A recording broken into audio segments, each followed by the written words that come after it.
Hola, soy Mario Serrano, soy escritor, voy a hablar un poco de mi trabajo literario y pues es un gusto estar aquí con ustedes.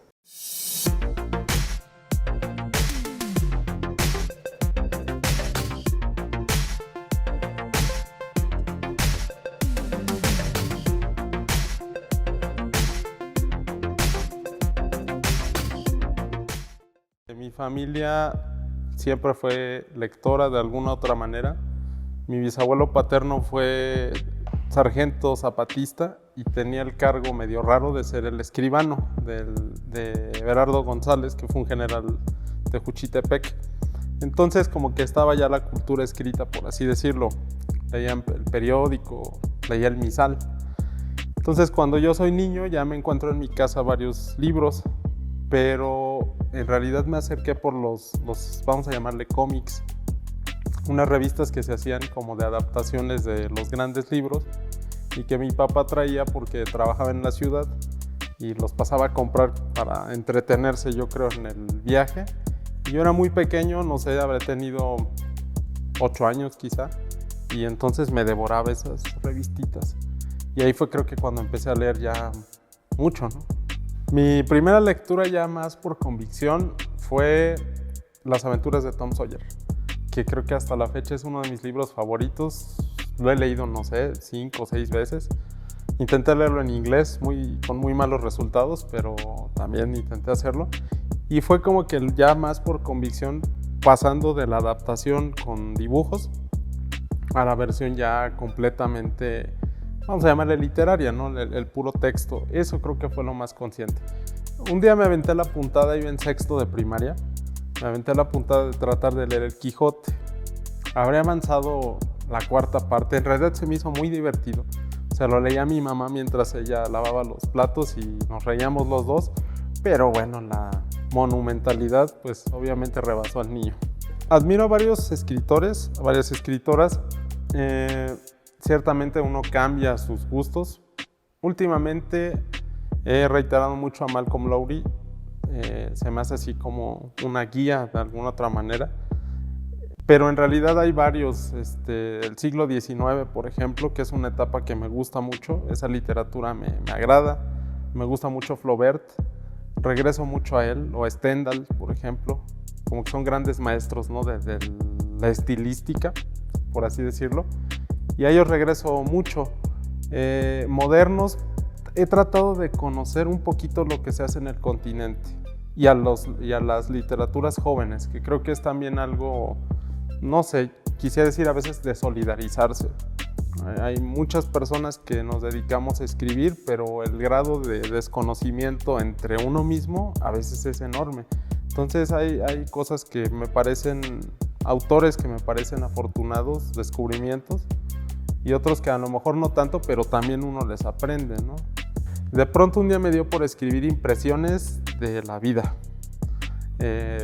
Mi familia me contaba mucho, yo creo que habré ido en quinto de primaria, que me puse a escribir así ciertos ensayos, yo le llamaba textos, en los que hablaba de las cosas que pasaban, ¿no? Del Día de Muertos, el Día de Reyes, cosas así. Mi abuelita hace apenas unos días, tengo la gran fortuna de que viva, tiene más de 80 años, y el otro día platicando con ella me dice, cuando tú eras niño tenías una sillita, una mesita, y ahí estaba siempre muy, muy serio, muy ocupado. Pues, ¿qué hacía, no? Dice, pues, no sé, dice, yo creo que escribir, porque siempre estabas, dice, ahí coloreando o demás. Descubrir la literatura también fue descubrir la escritura, o quizá al revés. Describir la escritura necesariamente me llevó a la literatura, porque cuando aprendo a escribir lo veo como un acto mágico. Todavía recuerdo a mi maestra escribiendo en el pizarrón con una caligrafía hermosa, y eso me incitó, como creo, de alguna u otra manera, a hacer lo mismo. Desde muy pequeño también caminaba mucho, ¿no? En el lugar donde vivo, en el campo también, entonces recoger como que ese tipo de impresiones fue lo que quizá me motivó ahí. Y después pues aventarse, creo que ahí sí decía Borges, ¿no? A tratar de que uno lee y hacerlo después lo propio. Alguna vez recuerdo que leí a Stevenson, La Isla del Tesoro, y esas historias de piratas y todo, fue como yo también quisiera escribir algo así. uno es parte del lugar donde vive, o sea, es algo que no se puede separar realmente, o por lo menos en mi caso no se puede separar. Además, vengo de un lugar donde todavía hay la mezcla del campo, se empieza a suburbanizar, no alcanza a llegar todavía el monstruo de la ciudad, pero sí es obvio que se empieza a ver ya este proceso. Pero el caminar en el campo, el escuchar historias, el retomar lo que había sucedido años atrás, siempre fue como un estímulo, entonces creo que sí me mueve mucho. Y en realidad creo que le pasa a todo México. Pueden haber muchas modas, muchas vanguardias o ciertos estilos, ¿no? La ciudad hoy día, por ejemplo, pero seguimos en un país que es eminentemente rural y que todavía tiene que contar muchas cosas. De ahí el detalle es quizá en el estilo, ¿no? Que todavía tiene que alcanzar cierta voz para decirlo. Mi obra pues ha sido, les digo a veces de broma, como un ejercicio de terquedad, de ir contracorriente. Hay una cosa que he repetido en muchos lugares, que es el tratar de respetar al oficio, el estar constante y constante y constante y buscando ciertos momentos que uno los busca porque necesita llenar quizá algo ahí. En su momento busqué, por ejemplo, la parte de lo que les acababa de contar, el retomar las historias que se escuchaban ahí, que un colgado se aparece en tal árbol, que en tal paraje del campo espantan, que por ahí pasaba antiguas diligencias. Y después es quizá ir explorando ya otras situaciones. Me interesan, por ejemplo, los sentimientos, pero también lo que viven las personas dentro de sí. Una cuestión a lo mejor introspectiva, pero que siempre me ha movido y que ahora trato de hacerlo pensando en que la gama de sentimientos es enorme y a veces la literatura es muy injusta, porque solamente va a hablar del amor, del dolor, del deseo y párale de contar. Y en realidad hay infinidad de sentimientos que no se agotan, el odio, la ira, el desprecio, y tratar de explorar eso es lo que me gusta. Por eso es que quizá hago personajes o trato de escribir, más bien dicho, en esta primera persona, ¿no? Como meterse un poquito en lo que un personaje X hiciera y qué piensa. Mi reto últimamente, y pues no sé si lo logra en realidad, es meterse en el pensamiento de una mujer, por ejemplo. Crear una protagonista es como algo que me mueve actualmente. He ganado algunos premios por el trabajo. El último fue un premio que otorga una editorial en Argentina y que se hace a trabajos de investigación. Entonces, en medio de la pandemia, ¿no? se mandé precisamente una crónica y fue un trabajo de aproximadamente entre 240 260 participantes de todo el continente y pues más que otra cosa me motiva a que en un país tan lejano, ¿no? Como Argentina, y que verdaderamente es otro mundo, les pueda llamar la atención lo que sucede aquí. Entonces, para mí es eso muy significativo. Cada uno de los reconocimientos que he tenido lo tienen, desde los muy grandes hasta unos minúsculos, que a veces en las escuelas me invitan y los niños se acercan, y eso también me llena mucho. Pero eso fue lo que pasó con el de Argentina. Y pues ojalá no sea también una forma de decir que nadie es profeta en su tierra, así que pues bueno, después creo que tendré que escribir algo de Argentina para que en mi comunidad me hagan caso. He tratado de abarcar diversos géneros en los que me siento obviamente más cómodo, desde luego excluyo a la poesía, pero por ejemplo lo he intentado en la narrativa, en el ensayo, actualmente más en la crónica. De hecho, como que me siento un poco más cómodo últimamente como cronista, pero siempre es buscando en realidad esta experimentación también, esta necesidad que hay actualmente de dar voces. Creo que vivimos en una época terrible, pero por otro lado interesante, porque las barreras se desdibujan. Entonces, yo no sé hasta qué punto se puede seguir hablando de géneros, tajantemente, académicamente. Yo creo que ya no. Mientras más se entrecruzan, más se enriquecen, y a lo mejor ese es el futuro de la literatura. No lo sé, pero por eso es que me siento cómodo experimentando con ellos. La realidad nos pesa, nos forma, Y además vamos a ser sinceros, la realidad es un excelente caldo de cultivo para escribir. Atravesar cualquier situación, cruzar la ciudad, lo que sea, siempre nos va a dar material para estarlo haciendo. Desgraciadamente también, cuando a veces se toca muy cerca ya el compromiso social, o más bien esto yo diría la moda política, puede ser grave. Digo, no soy nadie para enmendarle la plana a nadie, mucho menos una figura como Carlos Fuentes, pero sus últimas novelas, por ejemplo, que ya trataba de tomar, por ejemplo, este dilema de los emos, ya no. Siguiendo lo que decía Roberto Art, que escribir artículos es como un ejercicio para la mente y completamente desgastante. Es complicado en el sentido de que son dos tareas que, si bien se complementan, son muy demandantes una de otra. Escribo una serie de artículos o crónicas para difundir la historia, las tradiciones, la cultura en la región de los volcanes, y a veces eso me impide volver a mi proyecto original de escritura o viceversa. Pero de alguna otra manera se complementan, salvo que no quisiera mezclarlos definitivamente. También de un tiempo para acá espero, no quiero crear la idea de un escritor de X comunidad, de X región, sino en dado caso al revés, que pudiera proyectar esa región en un escenario, vamos a llamar casi internacional, porque toda historia vale la pena ser contada. Es desmesurado, pero esa es la idea. Pues una historia de mucha actualidad, desgraciadamente. La de un México todavía muy violento, con mucho machismo, con cosas que a lo mejor desgraciadamente no se van a resolver en el corto plazo, pero también lo que comentaba al inicio, pero un México que sin etiquetas todavía tiene algo de mágico. Cuando me pongo a escribirla, tengo una idea muy clara en contar una historia de cierto compromiso social, o por lo menos que me impactó mucho. En las presentaciones que ha tenido lo comentaba, me impactó mucho leer justamente una crónica de este proceso que pasó con los estudiantes en Iguala. Me impactó, pero no quería escribir una novela sobre eso, sino retomar o demostrar que es como la punta del iceberg de muchas cosas que están latentes en nuestro país. Pero conforme la voy escribiendo, me traiciona quizá el lugar donde vivo, mis antecedentes familiares o personales, y voy incluyendo algunos elementos que espero que no sean clichés, pero que, repito, es lo que en cualquier comunidad se vive.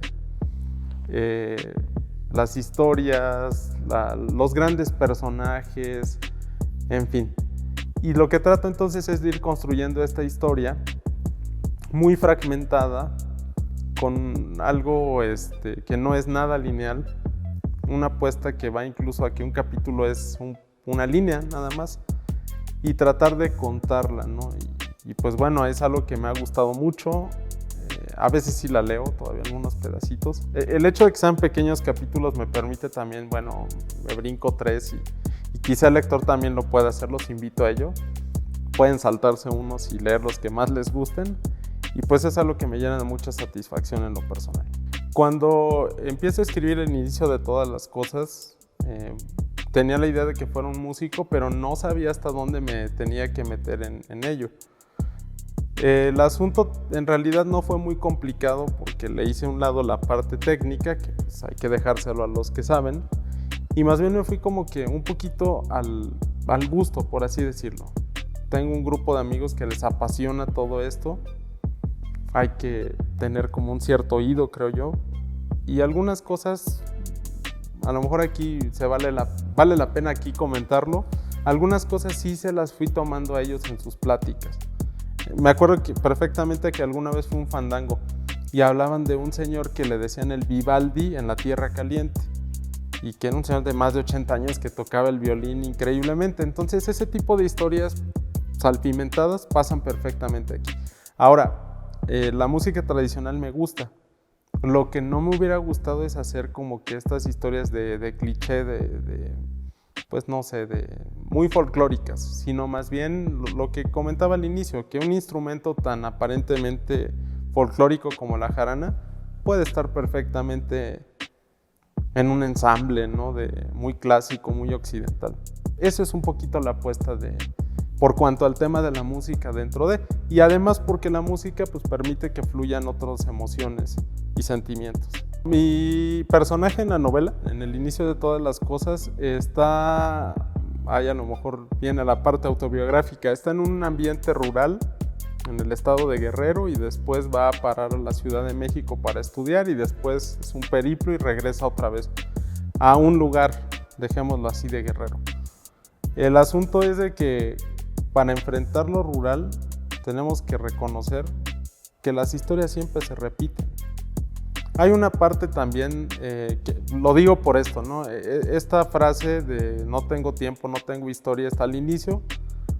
En la parte, la última, tercera parte, por así decirlo, también digo una frase en donde aludo a que dice, es que esto es lo que ha pasado siempre. Nuevamente la sierra está en guerra, y fue en la época de Juan Álvarez, y fue en la época de Lucio Cabañas, y es ahorita.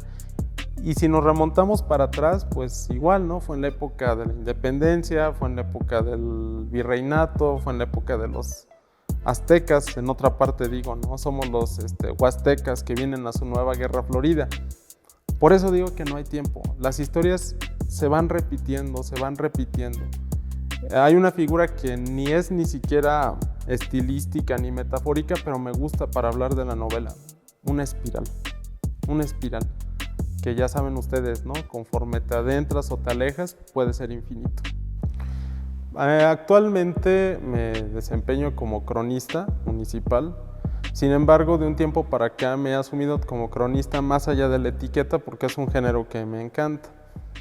La historia, en realidad, pues podría ser no nada más la madre de la política, sino en realidad es la madre de la misma literatura, porque algún tiempo les decía en una plática hace muchos años, el libro o los libros de la historia de Heródoto puede ser un libro muy aburrido en la academia, pero si lo vemos como una serie de historias, es sorprendente. Claro, ahora lo dice Irene Vallejo y además es un exitazo, pero en realidad es cierto. Uno puede remontarse a la historia para hacerlo sin necesidad de hacer novelas históricas. Ahí yo le veo la primera relación. La siguiente, que la literatura y la historia están hechos ni más ni menos que de la esencia del ser humano. La condición humana ahí está. Entonces, pues están creo que perfectamente unidos. La crónica. Me interesa el género, pero no tanto por las curiosidades que de niño a lo mejor sí me motivaban. Ahora me interesa mucho la crónica. Fíjense, ni siquiera es también, por ahí hay un cliché también que se dice mucho, es que es importante darle voz a los que no la tienen, pero en realidad, hombre, las personas sí tienen voz, lo que no tienen son oídos de personas que estén dispuestas a escucharlos. Por eso me gusta la crónica, porque es como retomar algunas historias muy valiosas, muy interesantes, que vale la pena que no se pierdan, y regalarles, en la medida de lo posible, oídos y ojos de otras personas. Escribí un libro de crónicas que se llama Vivir bajo el volcán, un claro homenaje a Malcolm Lowry, y que habla sobre la región de Amecameca en el siglo XIX. Igual, pretendía hacer un libro sobre esa etapa de la historia, pero después me di cuenta, no quiero hacer un libro académico. A la gente le gusta la historia, pero no muchas cosas así tan académicas. La crónica es un género realmente estupendo, que está de moda casi. Y entonces me di a esta tarea de armar historias de la vida cotidiana, obviamente de aquella época, y creo que el resultado fue muy interesante. Fuera de eso, pues he hecho colaboraciones en medios, yo mismo escribo a través de una página en internet, y pues siempre ha sido lo mismo. La última publicación se hizo en una revista que se llama Cambiavías, y que fue en medio de un curso que me invitaron a que colaborara en ella, de una historia de personas que hacen una fiesta religiosa en la ciudad de Phoenix, y que lo mismo, lo extraordinario, más bien lo extravagante de las historias, también va a hacer que hoy en día, a pesar de la globalización, pues, nos llamen la atención. Sara Sefcovic tiene un libro muy bonito y más que el libro, su frase es contundente. La historia de la literatura en México es la historia de la crónica. Pero cuando ya empezamos a ir de esos pedestales hacia abajo, en realidad es la hija o la novia no muy querida, porque está en un dilema de que no acaba de ser periodismo y no acaba de ser literatura, y quienes sostienen esas visiones generalmente se están peleando. Una maestra que tuve argentina decía, no, desde el momento en que tú planteas crónica va a ser periodismo, olvídate de que crónica literaria. Tengo otro profesor después de la Ciudad de México y dice, no, aquí el periodismo no importa, aquí va a ser siempre literatura. En tanto está esa pelea, no se le reconoce como que un lugar en la alta literatura. Sí es un poco menospreciada, a pesar de que existen, hombre, una Leila Guerriero que es impresionante, un Martín Caparrós, pero que volvemos a lo mismo. Cuando empezamos a rastrear, no vengo de una facultad de filosofía, no soy letrado, no soy escritor, soy periodista. Entonces, aunque esa es su debilidad, también eso va a ser su riqueza, creo, en los próximos años. El problema está en que cuente con un poquito más de respaldo, que hubieran un poquito más de espacios, y obviamente eso, más que nada, no para que se venda, para que se vaya formando un público, que no la vea así como esta hermanita menor, sino como lo que es, ¿no? Hay personas que todavía sostienen, por ejemplo, que una red social los va a poner en la vista del mundo, y no es cierto. Desgraciadamente los algoritmos son tan salvajes y tan mala onda que en realidad nos va a poner en nuestro mismo círculo de conocidos, pero ahora ya no de frente a frente, sino a través de una pantalla. El caso es de pronto ciertos espacios que el problema es que a veces rozan lo ilegal. Esta cuestión también de la piratería pues también es un dilema, porque por un lado puede exponer el trabajo en lugares insospechados, pero por otro lado está este problema. Entonces debe ser una suma así un poco complicada. En el Estado de México ha sido bueno porque en realidad han sido de manera legal, se han puesto como consultas públicas, no hay ningún problema en que se empiecen entonces a distribuir y adelante hasta donde llegue. Y entonces creo que nada más es eso, que puedan ser espacios como que un poquito más focalizados para hacerlo. Entonces en ese sentido está muy bien. En otro, la pandemia, que fue la que nos puso en la versión 4.0 de lo digital, nos dio mucha oferta. Entonces el problema es de que, pues sí, yo quiero leer a escritoras, quiero leer a poetas, quiero ver libros de historia, pero de pronto tengo 20 gigas que no sé ni en cuántas vidas los podría agotar. Recomiendo que hoy día se lea, dentro de esas 20 gigas que pudieran haber de cosas para leer, que se le preste un poquito de atención a lo que no es el canon, porque también se me hace un poco absurdo que si ahorita podemos conocer a una escritora que esté en Mérida, o vámonos más lejos, un escritor que esté tratando de hacer lo suyo en Cuba y que comparta sus poemas o sus libros, y que estemos leyendo los mismos autores ya consagrados. Entonces leer un poquito fuera de esa red creo que es lo que también ayudaría mucho en este momento. Entonces, usualmente soy muy descuidado, puedo estar leyendo 5 o 6 cosas al mismo tiempo, pero más bien hace poco acabo de leer a Ana Emilia Felkner y me pareció muy buena su propuesta, muy joven además, ¿no? Todos ellos. He estado otra vez como que rondando a Roberto Bolaño, que también es un escritor que siempre me ha gustado. Y pues en general he leído poesía italiana. También hay algo que vale la pena decir, aunque hay mucho digital, también la pandemia ha puesto accesibles ciertas librerías, ciertos envíos a domicilio, cosas así que también hacen que pues, regresar, ¿no? Otra vez a lo clásico, ojalá no se pierda lo físico jamás. Y pues aventarse, ¿no? Conocer a otros continentes. En el arte, sobre todo el contemporáneo, siempre se dice que es una grosería no saber lo que pasó en otros países. En la literatura es doble, porque hay países que por sí solos son un continente, como Argentina, y no conocemos más que a Borges, a lo mejor. Entonces, hace tiempo leí, por ejemplo, a Juan Forn y se me hizo un cronista excepcional, ¿no? Entre otros. Entonces, como que abrí las antenitas y a ver qué cae. Me gusta hacer muchas más cosas y no nada más la literatura, porque la vida, también hay que reconocer la vida, no se va en los libros, no se acaba allí. Me gusta caminar, me gusta pasear con la familia. Además, ahora un poco se puede hacer otra vez y lo disfruto mucho, ¿no? Salir con mi esposa, salir con mi hijo. Me gusta también curiosear, ¿no?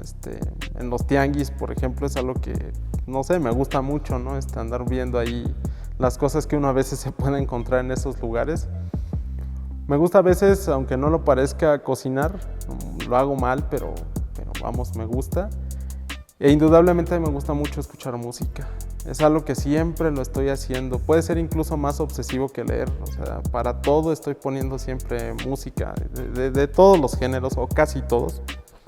Y es algo que lo disfruto mucho. Trato también de no pensar en la literatura más que como oficio. No como obsesión, no como que en eso se me acaba la vida, sino en un oficio que requiere constancia, requiere también disciplina, pero no se acaba la vida ahí, ¿no? La vida sigue y hay que vivirla.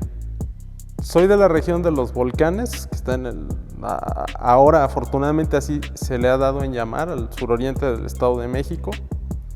El asunto es que es una relación a veces de amor y odio, porque es un lugar increíble. Tenemos a la mano ahí el Iztaccíhuatl, a la otra mano el Popocatépetl. Los escuchamos y los sentimos cuando se manifiestan. Pero para cierto tipo de actividades también pesa. Estamos en un lugar en la orilla, no estamos cerca de un lugar, vamos a llamar, donde hay actividad intelectual muy fuerte. A veces la cotidianidad del lugar donde vivo, Tepetlixpa, Mecameca, Ozumba, a veces también hay cierto, no desdén, pero hay cosas que son más necesarias y yo lo reconozco. Es más necesario resolver el problema de agua o sembrar a tiempo que leer un libro. Entonces queda uno así como el loco del pueblo, pero pues ahí vivo y realmente no lo cambiaría el lugar donde vivo. Pues más bien yo ya elegí esta actividad, pues ahora me aguanto, ¿no? Pero me gusta ese lugar y lo recomiendo además que lo visiten. Pues finalmente quisiera invitarlos a que lean, obviamente, que lean en general lo que haya, lo que encuentren. Yo digo que no hay libros buenos y malos. Definitivamente el malo inmediatamente te das cuenta, pero algo te dejará no leerlo en adelante. Y pues los invitaría a que lean mi obra. También eso es importante para una persona, un escritor que viene de este tipo de regiones, porque al final de cuentas pues es como alzar la mano y decir, hey, miren, aquí estoy, lean. No me gusta hablar mucho de mí mismo, mejor lean la obra. Pueden encontrarle algo, estoy seguro. Eso sí, estoy seguro que algo pueden encontrar. No hablo por la totalidad de la escasa obra, pero sí por algunas partes que estoy seguro que les pueden gustar. Alguna crónica, algún capítulo de la novela. La novela que además, créanme que se la pueden leer de una sentada sin mayor problema. Y pues incluso hasta de lo que hago, ¿no? Tengo un espacio en internet que se llama En la cara del cerro. Me pueden buscar así como En la cara del cerro. Y pues también hay veces que dicen, a mí que me interesaría saber lo que pasó en un pueblito a las faldas del Popocatépetl. Pero he tenido lectores de otros países, de otras ciudades, que justamente les llama la atención eso, ¿no? Un pueblito perdido, pero se me hizo interesante, pues léanlo. La invitación es esa. Edomex. Decisiones firmes, resultados fuertes.